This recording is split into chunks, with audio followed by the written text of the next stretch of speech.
Hello guys, welcome to study with C official YouTube channel. आज अपन इस video में बात करेंगे फॉरेन मेडिकल ग्रेजुएशन एग्जाम 2023 का फॉर्म के संबंध में। आपके फॉर्म ओपन हो चुके हैं, उसके बाद में अपन फॉर्म भरने का प्रोसेस इस वीडियो में समझेंगे और इसकी प्रेस विज्ञप्ति के बारे में भी जानकारी लेंगे। तो यहाँ पर पब्लिक नोटिस भी आपको मिल जाता है जो 23 नवंबर को जारी किया गया है। इसका फॉर्म भरने के लिए आपको सर्वप्रथम एग्जामिनेशन का टैब है, इस पे आना है और यहाँ पर स्क्रीनिंग टेस्ट है FMG एग्जामिनेशन, इस पे आपको क्लिक करना होगा। यहाँ पर फॉर्म भरने से पहले इसका जो नोटिफिकेशन निकला है वो अपन देख लेते हैं। आयुर्वेदिक में राष्ट्रीय परीक्षा बोर्ड नई दिल्ली के द्वारा निकाला गया है, जिसके अंतर्गत नेशनल बोर्ड ऑफ एग्जामिनेशन जो इन मेडिकल साइंस के अंतर्गत ये है, राष्ट्रीय परीक्षा बोर्ड के द्वारा करवाया जाता है। मेडिकल ग्रेजुएशन परीक्षा दिसंबर 2023 के संबंध में है। तो इसका फॉर्म है जो स्टार्ट हो चुका है। आपका एग्जाम है जो 20 जनवरी को पूरे देश में है। जो 20 जनवरी को आपका एग्जाम सेंटर के द्वारा कंप्यूटर बेस्ड प्लेटफॉर्म के माध्यम से आपका एग्जाम दिया जाएगा। इस एग्जाम का नाम है जो FMG दिसंबर 2023 के नाम से है और इसके संबंध में अन्य जानकारी भी यहाँ से आप डाउनलोड कर सकते हैं इसी लिंक पे क्लिक करके। और इसके फॉर्म स्टार्ट हो चुके हैं और आपके फॉर्म की लास्ट डेट है जो 13 दिसंबर 2023 रखी गई है। अन्य महत्वपूर्ण जानकारी भी यहाँ पर देख सकते हैं। आपका एग्जाम 20 जनवरी को है और परिणाम की घोषणा है जो 20 फरवरी को रहने वाली है। उसके बाद में किसी भी तरह का कोई क्वेश्चन हो तो आप हेल्पलाइन पे संपर्क भी कर सकते हैं। अब यहाँ पर जो फॉरेन मेडिकल ग्रेजुएशन एग्जाम है, इसकी आवश्यकता क्यों रहती है? यानी कि जो भी फॉरेन से मेडिकल डिप्लोमा करते हैं, जो भी स्टूडेंट मेडिकल डिप्लोमा करते हैं, तो उनको जो भारत से बाहर के हैं यानी फॉरेन से कर रहे हैं, जो भी स्टूडेंट भारतीय नागरिक है, तो उनको यहाँ पर जो मेडिकल लाइन के अंतर्गत आपको पंजीयन करवाना है, तो आपको यहाँ पर आपका FMG है डिप्लोमा, वो कंप्लीट होना जरूरी है। उसके अंतर्गत आपको ये योग्यता रखना जरूरी है, यहाँ पर देख सकते हैं। यानी कि 15 मार्च 2002 के बाद का बात है यहाँ पे। उससे बाद वाले सारे भी स्टूडेंट है उनको यहाँ पे इसको क्वालिफाइड करना जरूरी है।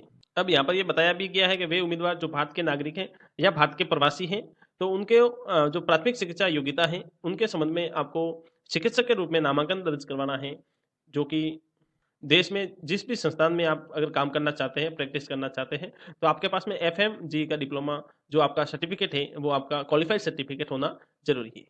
और इसके संबंध में अन्य जानकारी है जो आपको राष्ट्रीय चिकित्सा आयोग है उसके द्वारा समय समय पर दी जाती है, तो आपको उसको भी टाइम टू टाइम विजिट करते रहना है। जो भी नए नए अपडेट भी आते रहते हैं। अब यहाँ पर आपको बता दें कि FMG के जो भी एग्जाम हुए हैं उनके संबंध में कितने स्टूडेंट ने एग्जाम दिया है, कितने स्टूडेंट है अपेयर हुए थे, वो भी यहाँ पे आप देख सकते हैं। तो अब अपन फॉर्म भरने का प्रोसेस समझ लेते हैं। उससे पहले अभी तक आपने हमारा यूट्यूब चैनल सब्सक्राइब नहीं किया तो सब्सक्राइब जरूर कर लें। ऐसे ही लेटेस्ट अपडेट पाने के लिए हमारे यूट्यूब चैनल से जुड़े रहें। अब यहाँ पर बता दें जो दिसंबर 2023 के नाम से जो ये एग्जाम है इसके फॉर्म शुरू हो चुके हैं। आपको इन्फॉर्मेशन बुलेटिन यहाँ पे मिल जाता है, यूजर मैनुअल मिल जाता है।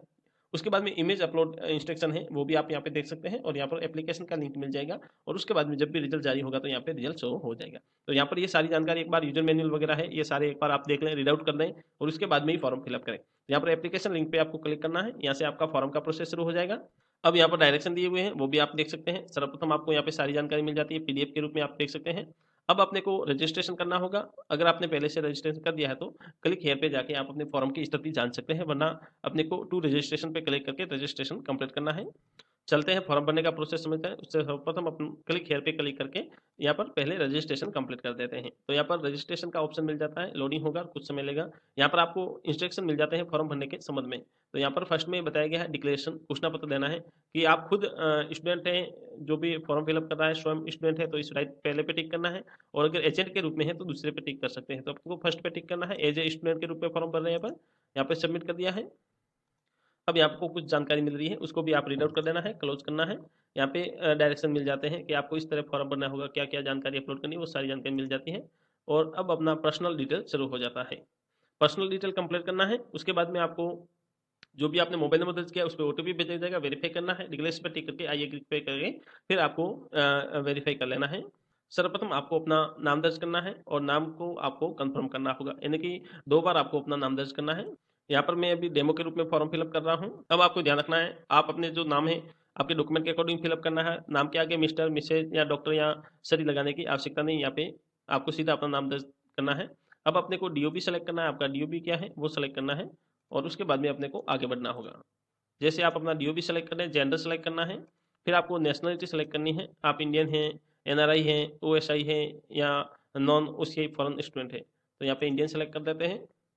अब अपने को मोबाइल नंबर दर्ज करना है और उसके बाद में आपको mobile number alternate mobile number भी दे सकते हैं और ईमेल एड्रेस दर्ज करना है और ईमेल को एक बार कंफर्म कर देना है।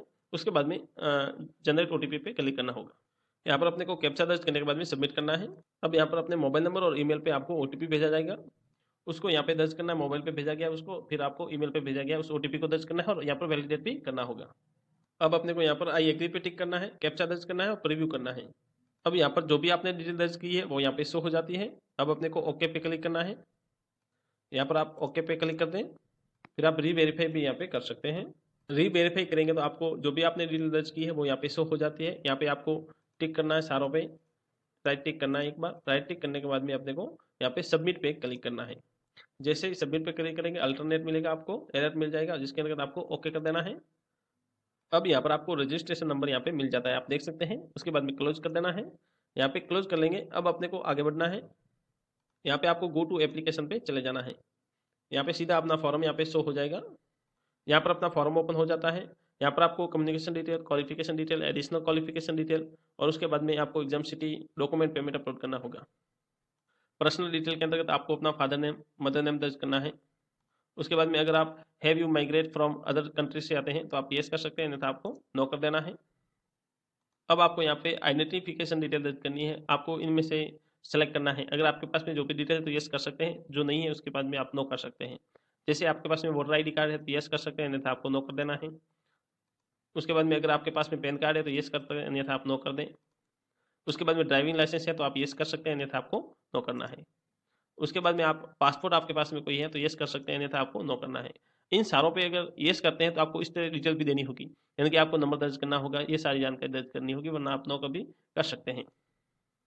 उसके बाद में आपके पास में मार्क ऑफ आइडेंटिफिकेशन के लिए आपके फेस पे कोई आपका मार्क्स है तो आप दर्ज कर सकते हैं। कोई भी जैसे मोल हो सकता है या अन्य कोई आपका बॉडी सीन है वो दर्ज करना है। उसके बाद में दूसरा बॉडी सीन है वो आपको बॉडी का दर्ज करना है। पहले ही आपको फर्स्ट में आपको फेस का दर्ज करना होगा। जैसे यहाँ पे आप लिख सकते हैं किसी का मॉल ऑन फेस है तो आप लिख सकते हैं मॉल ऑन फेस। उसके बाद में आपका दूसरा लिख देना है बॉडी के संबंध में। बॉडी के अंतर्गत आप किसी भी तरह का आपके मार्क्स है तो आप दर्ज कर सकते हैं यहाँ पे। जैसे यहाँ पे मैं दर्ज कर सकता हूँ, मॉल भी कर सकते हैं, अन्य कोई है तो आप अन्य भी कर सकते हैं। मॉल ऑन चेस्ट में जैसे मैं दर्ज कर देता हूँ। उसके बाद में सेव एंड नेक्स्ट पे आपको क्लिक करना है। अब यहाँ पर आगे बढ़ने से पहले आपके पास में इनमें से कोई एक आध डॉक्यूमेंट होना जरूरी है, तो उस डॉक्यूमेंट की डिटेल भी आपको यहाँ पे दर्ज करनी होगी, वरना आप आगे नहीं बढ़ पाएंगे। जैसे आपकी डिटेल कंप्लीट होती रहती है आपके ग्रीन टिक आ जाएगा। अब अपने को एड्रेस दर्ज करना है।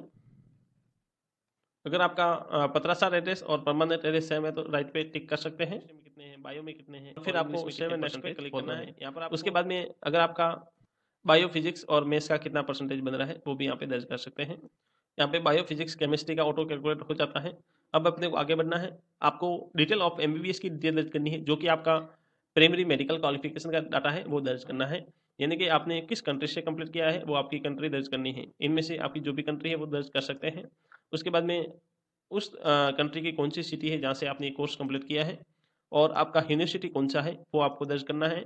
उसके बाद में आपने ज्वाइन कब किया है और आपका पास्ट यानी कि आपका कंप्लीट कब हुआ है, आपका फाइनल का रिजल्ट कब आया, वो डेट दर्ज करनी है जो कि पास्ट डेट है। उसके बाद में सेव एंड नेक्स्ट पे आपको क्लिक करना है। यहाँ पे राइट टिक होता जाएगा, जो भी आप डाटा दर्ज करेंगे। एडिशनल इन्फॉर्मेशन दर्ज करनी है आपको।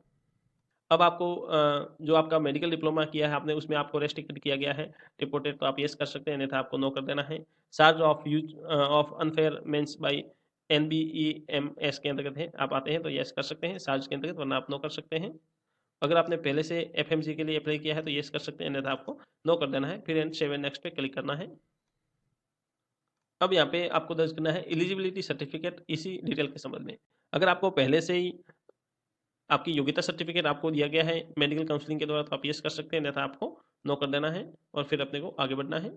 अब आपको टाइम पीरियड दिया गया है, उसके अंतर्गत आपने प्राइमरी मेडिकल क्वालिफिकेशन है वो आपने कब ज्वाइन किया है यहाँ पे देख सकते हैं। यहाँ पर ड्यूरिंग टाइम भी दिया गया है, वरना आप इसको नो भी कर सकते हैं। आपके अगर एलिजिबल लगता है आपके फॉर्म के अंतर्गत अगर लागू होता है तो यस कर सकते हैं, अन्यथा आपको नो कर देना है। उसके बाद में अपने को आगे बढ़ना है। अब अपने को यहाँ पे पूछा गया है कि आपका जो नीट का यूजी का कोर्स है वो आपका मई 2018 के बाद में कंप्लीट हुआ है, तो वो भी आप देख सकते हैं। उसके बाद में अपने को आगे बढ़ना है। सारा डाटा आपका सेव होता रहेगा। एग्जाम सिटी सेलेक्ट करनी है, आपको स्टेट सेलेक्ट करना है कि कौन से स्टेट से आप आते हैं, किस स्टेट के अंतर्गत आप एग्जाम देना चाहते हैं और उस स्टेट की आपको सिटी सेलेक्ट करनी होगी। अब यहाँ पे बताया गया है अगर आपका यहाँ पे सिटी नहीं आता है तो आप अदर पे टिक कर सकते हैं और सेव एंड नेक्स्ट पे क्लिक कर सकते हैं। फिर अपने को आगे बढ़ना है। यहाँ पर आपको डॉक्यूमेंट है जो अपलोड करना होगा। डॉक्यूमेंट के संबंध में आपको ध्यान रखना है, आपका पासपोर्ट फ़ोटो दर्ज करना है, जो रियल टाइम यानी कि अभी लेटेस्ट लिया हुआ फ़ोटो है, वो यहाँ पे अपलोड करना है। उसके बाद में आपका सिग्नेचर अपलोड करना है, आपका लेफ्ट थंब इम्प्रेशन अपलोड करना है और उसके बाद में आपने जो नीट का मेडिकल डिप्लोमा कंप्लीट किया है, तो उसका आपको सर्टिफिकेट अपलोड करना होगा। उसके बाद में आपको जो आपने नीट क्वालिफाइड किया है, उसका स्कोर कार्ड भी यहाँ पे अपलोड करना होगा, जो कि मई 2018 के बाद के स्टूडेंट हैं, उनके लिए है। उसके बाद में आपने जो गवर्नमेंट आपने की जो आईडी है, वो आपने वहाँ पे सेलेक्ट की थी, जैसे पासपोर्ट है, ड्राइविंग लाइसेंस है, पैन कार्ड है या अन्य कोई भी है, तो उसको भी यहाँ पे अपलोड करना होगा। अपलोड करने के बाद में आपको यहाँ पे ध्यान रखना है, आपका पेमेंट है वो दर्ज करना है फीस। फीस आपकी 7,080 रुपये रहने वाली है, जिसमें से 6,000 तो आपकी जो इस एग्जाम की फीस है, उसके बाद में 18% जीएसटी है, कुल मिला के आपके 7,080 रुपये रहने वाला है। उसके बाद में डिक्लेरेशन दिया हुआ है, इस घोषणा पत्र को भी आप देख सकते हैं। सारों को रीड आउट करने के बाद में यहाँ पे टिक करना है और कैप्चा दर्ज करने के बाद में प्रीव्यू करना है। प्रीव्यू करने के बाद में किसी भी तरह का फॉर्म में करेक्शन करना चाहें तो पहले करेक्शन कर दें, उसके बाद में आपको फाइनल सबमिट करना है। फाइनल सबमिट करने के बाद में आपका फॉर्म है जो सक्सेसफुली कंप्लीट हो जाएगा। आप फॉर्म का प्रिंट आउट निकाल दें और अपने पास रख सकते हैं। उसके बाद में आपका जैसे एग्जाम होता है, तो आपको एडमिट कार्ड के संबंध में भी, एडमिट कार्ड निकालते समय भी आपको यहाँ पे जो आपने पंजीयन किया है, वो पंजीयन क्रमांक आपको मिले थे, अभी आपने जो रजिस्ट्रेशन किया है वो भी ध्यान में रखने हैं, उनको भी नोट करके रख देना है, जो कि एडमिट कार्ड निकालते समय उसकी भी जरूरत रहती है। इस तरह आपका फॉर्म है जो कंप्लीट फिलअप हो जाएगा। अगर फॉर्म में किसी भी तरह का कोई भी क्वेश्चन है तो कमेंट बॉक्स में दे सकते हैं। आशा करते हैं वीडियो अच्छा लगा होगा। लाइक शेयर और सब्सक्राइब जरूर करें। Thank you.